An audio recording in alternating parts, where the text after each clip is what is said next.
అందరికీ నమస్కారం అండి. భారత రాజ్యాంగంలో ఆర్టికల్ 1 ఏం సూచిస్తుంది? భారతదేశం అంటే రాష్ట్రాలు యూనియన్గా సూచిస్తుంది. కేవలం పరిపాలన అవసరాల కోసమే మన దేశంలో ఇన్ని రాష్ట్రాలు విభజితమయ్యాయి.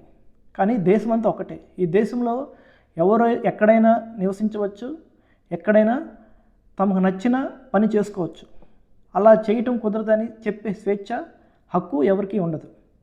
కొన్ని ప్రత్యేక పరిస్థితుల్లో మాత్రమే కోర్టులు చెప్తాయి, ముఖ్యంగా ఏజెన్సీ ఆ ప్రాంతాల్లో. కానీ ఒక రాష్ట్ర రాజధానిలో భాష రాలేదని, మరాఠీ భాష రాలేదని ఆటో డ్రైవర్లు పై ఆర్టీఓ అధికారులు చర్యలు తీసుకుంటున్నారు.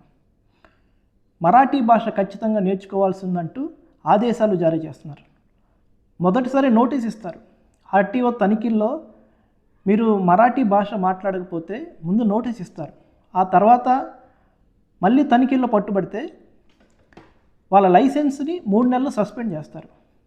మరోసారి మళ్ళీ తనిఖీల్లో మీరు మరాఠీ భాష అప్పటికీ నేర్చుకోపోయి మాట్లాడకపోతే ఈసారి లైసెన్స్నే రద్దు చేస్తారు. దీనివల్ల ఉత్తరాది నుంచి రాష్ట్రాల నుంచి వలస వచ్చి ముంబై, తానే నగరాల్లో ఆటో నడుపుకుంటూ జీవితం నెట్టు వస్తున్న వాళ్ళు ఇబ్బంది పడుతున్నారు.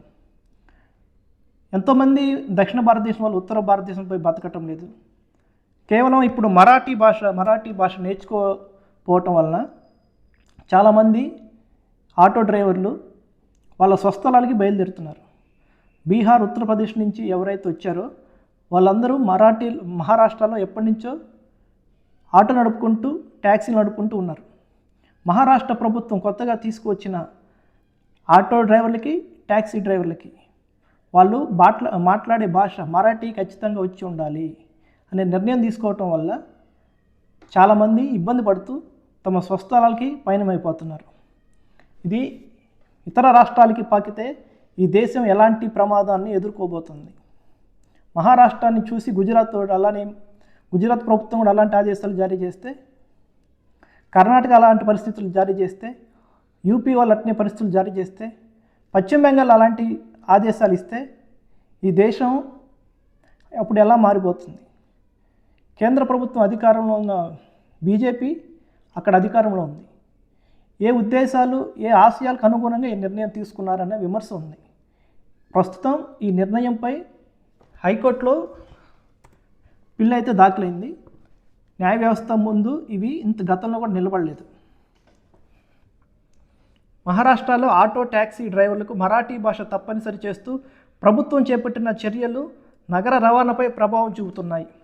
వేలాది మంది ఆటో డ్రైవర్లు ముంబై, తానేను వీడుతున్నారు. బీహార్, యూపీ తదితర రాష్ట్రాల నుంచి వచ్చిన డ్రైవర్లు స్వస్థలానికి తరలి వెళ్ళిపోతున్నట్లు సమాచారం. ముంబై మహానగర ప్రాంతంలో సోమవారం ఉదయం ఆటోల కొరత తీవ్రంగా కనిపించింది. ముఖ్యంగా నివాస ప్రాంతాలను రైల్వే స్టేషన్లతో కలిపే మార్గాల్లో ఆటోలు అందుబాటులో లేక ప్రయాణికులు ఇబ్బందులు పడ్డారు. రైల్వే స్టేషన్కి వెళ్లేందుకు నిత్యం ఆటోలను ఆశ్రయించే ఉద్యోగులు, విద్యార్థులు రవాణా కోసం ఎదురు చూడాల్సి వచ్చింది. మరాఠీ భాష నైపుణ్యంపై ఆర్టీఓ తనిఖీలు ముమ్మరం కావడంతో కొందరు డ్రైవర్లు కీలక మార్గాల్లో ఆటోలు నడపడానికి వెనకంజ వేస్తున్నట్టు తెలిసింది.